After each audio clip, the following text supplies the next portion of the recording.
Eh bien, bonjour à toutes et à tous, c'est Météo37, j'espère que vous allez bien en tout cas, moi ça va super et aujourd'hui on se retrouve pour cette nouvelle vidéo, ce nouveau point météo où nous allons parler de la dépression Etor qui est actuellement en train d'arriver du côté du Royaume-Uni et qui va influencer notre pays. Cette dépression Etor elle va nous apporter beaucoup de pluie, du vent qui va parfois souffler fortement notamment du côté des côtes de l'ouest du pays. On va parler de tout ça avec évidemment le modèle Arome. Donc on va parler en détail des journées qui partent de ce mercredi jusqu'à la journée de vendredi et ensuite on va utiliser le modèle GFS pour regarder la suite avec les centres d'action. Donc la dépression Etor elle est actuellement en train de s'enfoncer sur l'Europe de l'Ouest. Elle nous apporte donc cette perturbation qui est actuellement arrivée sur notre pays par la Bretagne durant cette nuit et matinée de mercredi. Là maintenant elle est en train de s'enfoncer durant cette journée de mercredi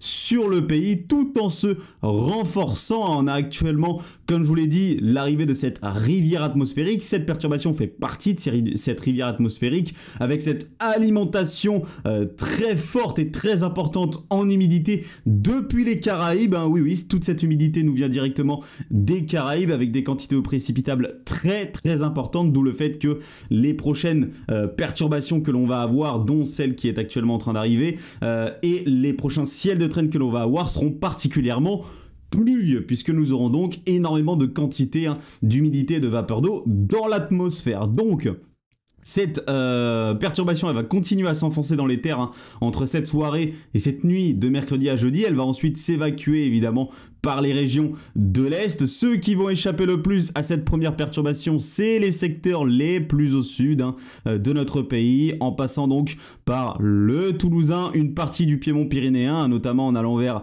ici le Languedoc, en passant donc par globalement une bonne partie de Languedoc-Roussillon et en allant ici vers la région PACA et la Corse. C'est tous ces secteurs-là qui échapperont finalement le plus aux précipitations durant le passage de notre chère dépression Etor. Par contre, donc le reste du pays n'y échappera pas et on voit bien déjà la première perturbation qui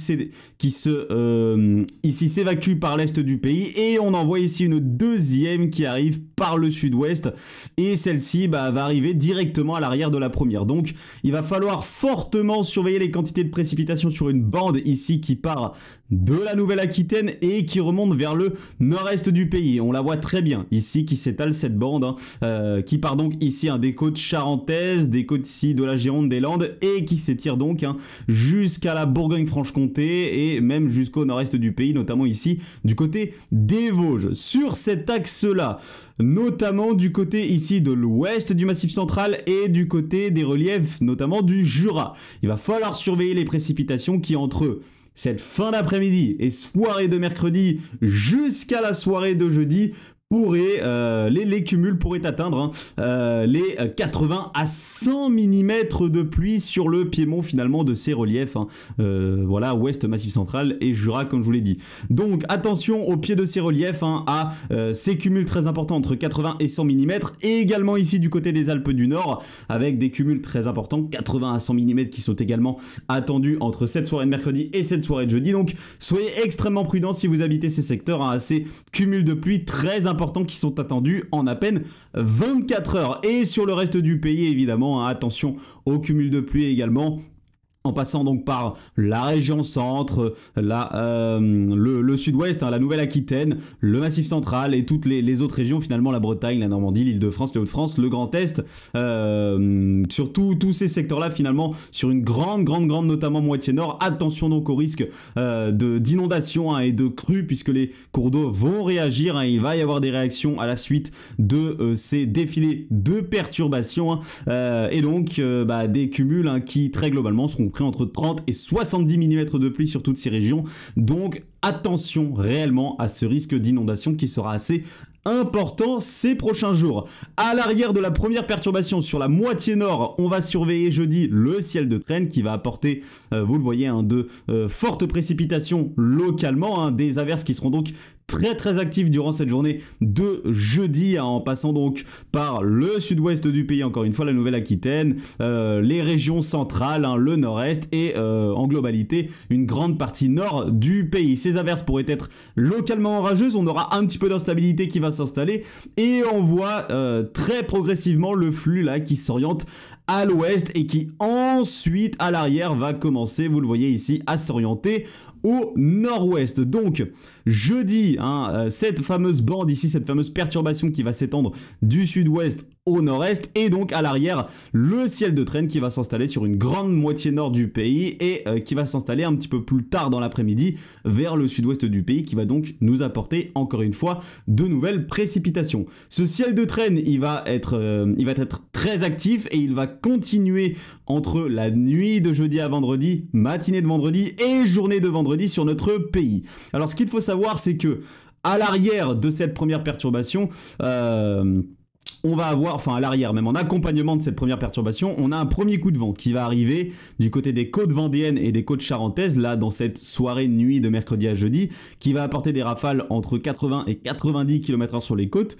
Ce coup de vent, il va s'enfoncer dans les terres et il va s'étendre depuis les côtes vendéennes et charentaises jusqu'au nord-est du pays. Très globalement, les rafales atteindront 60 à 80 km/h à l'intérieur des terres, un petit peu plus en allant vers les reliefs, notamment des Vosges et du Jura, où là, elles pourraient atteindre, voire très légèrement dépasser les 90 km/h, mais globalement, voilà, en passant donc par la région centre, le nord de la Nouvelle-Aquitaine, voilà notamment le Poitou-Charentes, le nord du Massif central, la Bourgogne-Franche-Comté et la Lorraine, en passant donc par les Vosges et le Jura. Sur tous ces secteurs-là, très globalement, les rafales sont comprises entre 60 et 80 km/h. Et ensuite, ce qu'on surveillera, c'est surtout les rafales qui vont arriver lors de l'arrivée d'un minimum dépressionnaire venu ici depuis le Royaume-Uni, qui va glisser progressivement vers l'ouest de notre pays. Ce minimum dépressionnaire, il va permettre un resserrement isobarique ici du côté de l'ouest et du sud-ouest du pays, ce qui va venir renforcer évidemment le potentiel venteux. Donc au passage de ces averses et du ciel de traîne à partir de la nuit de jeudi à vendredi et matinée de vendredi, il va falloir surveiller les rafales de vent puisqu'elles vont fortement se renforcer. Regardez ce que Arome modélise actuellement du côté du sud-ouest du pays. Alors ça, c'est donc le premier coup de vent à venir, comme je vous l'ai dit, à partir de ce soir et cette nuit de mercredi à jeudi. Et donc voici à l'arrière ici le deuxième coup de vent du côté des régions de l'ouest et du sud-ouest du pays, enfin les régions du côté des côtes de l'ouest et du sud-ouest du pays, accompagné donc du ciel de traîne avec des rafales qui pourraient atteindre 100 à 120 km/h du côté des côtes, en passant par les côtes vendéennes et en descendant jusqu'aux côtes basques. Donc soyez extrêmement prudents au passage de ce ciel de traîne qui sera très actif et parfois très venteux du côté des côtes de l'ouest du pays. Voilà, donc du côté finalement des côtes ici vendéennes jusqu'aux côtes basques, on peut parler effectivement de forts coups de vent finalement à venir à partir notamment de la nuit de jeudi à vendredi du fait de ce ciel de traîne très actif et très venteux qui va se mettre en place sur ces secteurs-là. Voilà, donc il me semble avoir tout dit sur la situation à venir là pour les 2,5 prochains jours à venir là entre cette soirée de mercredi et cette journée de vendredi. Donc on surveillera dans un premier temps les fameuses perturbations comme je vous ai dit et dans un deuxième temps on surveillera le ciel de traîne qui sera lui également très actif, qui apportera énormément de précipitations lui aussi, qui localement peuvent être très abondantes, et ce ciel de traîne donc très actif et très venteux notamment sur les côtes ouest et sud-ouest de notre pays à partir de la nuit et la matinée de jeudi à vendredi. Voilà, donc il me semble avoir tout dit vraiment dans les détails. Donc finalement, comme je vous l'ai dit, on peut parler d'un coup de vent classique effectivement à l'intérieur des terres, entre ici l'ouest et le nord-est du pays en passant par les régions centrales. Effectivement, c'est un coup de vent classique, 60 à 80 km/h, localement 90, notamment en allant vers les reliefs. C'est vraiment très classique. C'est finalement un flux océanique actif comme on peut très souvent en avoir en automne. Mais par contre, on peut parler de forts coups de vent du côté ici des côtes ouest et sud-ouest de notre pays grâce à ce ciel de traîne donc très actif attendu à partir de la nuit de jeudi à vendredi. Donc finalement, privilégier un coup de vent ou un fort coup de vent n'était pas une idée farfelue, n'était pas une idée complètement venue d'ailleurs. Alors, privilégier la tempête, c'était C'est très risqué puisque le risque de tempête restait quand même faible là pour ces prochains jours. Moi je privilégiais donc le fort coup de vent, je ne savais pas où est-ce qu'il allait avoir lieu, je disais juste qu'il y aurait un fort coup de vent. Le fort coup de vent il aura finalement lieu du côté des côtes ouest et sud-ouest du pays, mais sinon globalement à l'intérieur des terres on parlera de coup de vent classique au passage de cette dépression Etor. Ensuite donc on va aller voir les centres d'action avec le modèle GFS et on va aller voir la suite. Alors évidemment donc notre dépression Etor elle est juste là. Elle a été nommée par les services espagnols, par la EMET qui l'a nommée tempête Etor. Oui, il parle de Borrasca Etor. Borrasca ça veut dire tempête en espagnol, donc Borrasca Etor, tempête Etor. Cette tempête n'a rien vraiment d'une tempête finalement, en tout cas du côté de la France. Après je me demande s'il ne nomme pas cette dépression tempête par rapport aux pluies abondantes qui vont tomber du côté du nord-ouest de l'Espagne et du Portugal, où l'on attend 200 à 300 mm de pluie en moins de 24 heures. Donc je me demande s'ils n'ont pas finalement nommé cette dépression tempête par rapport, et surtout par rapport aux pluies qui vont tomber, par rapport aux pluies abondantes que l'on va avoir, notamment du côté du nord-ouest de l'Espagne. Mais en tout cas sur notre pays, en France, ce ne sera pas une tempête, on dira simplement la dépression Etor. Alors donc cette dépression Etor, elle passe, elle nous apporte dans un premier temps ce flux d'ouest-sud-ouest très humide, accompagné, comme je vous l'ai dit, d'une forte humidité venue directement des Caraïbes. Ensuite, le flux s'oriente progressivement à l'ouest, toujours avec ce ciel de traîne qui va nous concerner. Et ensuite, donc, nous avons la fameuse petite dépression, le petit minimum dépressionnaire qui va arriver à partir de la nuit de jeudi à vendredi. C'est lui donc qui va permettre ces très fortes rafales de vent au passage du ciel de traîne du côté de l'ouest et du sud-ouest du pays sur les côtes. Ensuite on voit bien que vous voyez les isobars vont se desserrer progressivement à l'intérieur des terres et finalement ce minimum dépressionnaire va mourir tout simplement sur notre pays et en arrivant à l'intérieur des terres européennes.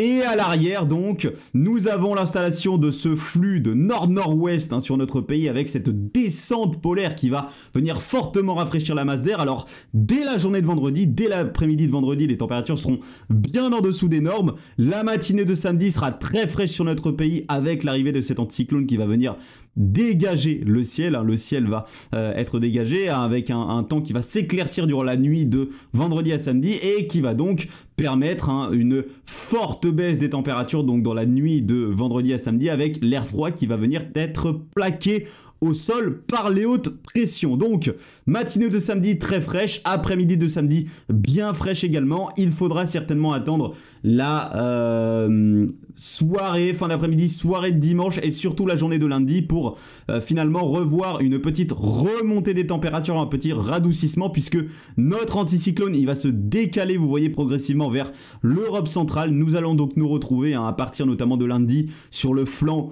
ouest de l'anticyclone et sur le flanc ouest de l'anticyclone, eh bien le flux s'oriente au sud. Donc là, le flux va s'orienter au sud et donc la masse d'air va se radoucir. Mais malheureusement, le ressenti, lui, il ne sera guère bon puisque nous aurons le retour des dépressions atlantiques. Encore une fois, gorgées d'humidité avec de nouvelles fortes perturbations qui sont attendues dès lundi prochain. Et donc, malheureusement, le ressenti restera fortement automnal sur notre pays avec le passage de ces nouvelles perturbations en début de semaine prochaine. Donc, en résumé, si vous voulez profiter du temps calme, il va falloir profiter de la journée de samedi, d'une partie de la journée de dimanche avant le retour de l'humidité et des perturbations à partir de la journée de lundi. Bonne nouvelle, finalement, le temps calme arrivera pour votre week-end, mais malheureusement les températures ne vont pas vraiment suivre avec des températures qui resteront assez fraîches pour la saison. Donc septembre finira avec un déficit thermique certainement aux alentours des moins 0,5, je ne sais pas exactement